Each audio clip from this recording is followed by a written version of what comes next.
Hello guys, and welcome back to this channel, where today guys, I'll be showing you how to track a transaction on blockchain.com.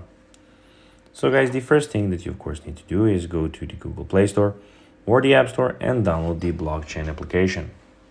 Now when you did that, you just need to go and log into your profile. And guys, when you do that, you just need to go, if you do not know how to do it, you can go to our YouTube channel where we have plenty of videos on that. So now that we got that out of the way, let's see what we actually have in front of us here.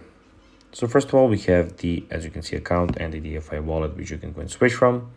We have the home, prices, and the earn options here, and in the top left corner, your profile.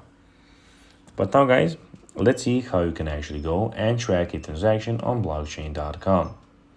So first of all, go to the blockchain explorer that you'd like to check the transaction on. So basically the first thing, as you can see, that you need to do is go to the blockchain explorer that you'd like to check the transaction on. After that, paste the transaction ID or address into the search bar.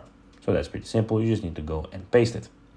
And then on the transaction screen, you'll see whether the transaction was confirmed, unconfirmed, or has failed.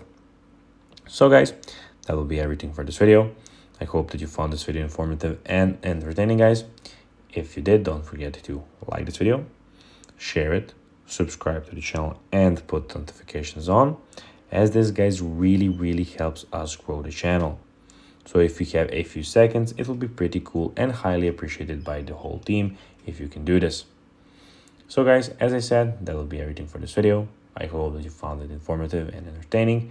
And guys, as always, I'll be seeing you in the next video on this YouTube channel. For now, bye guys.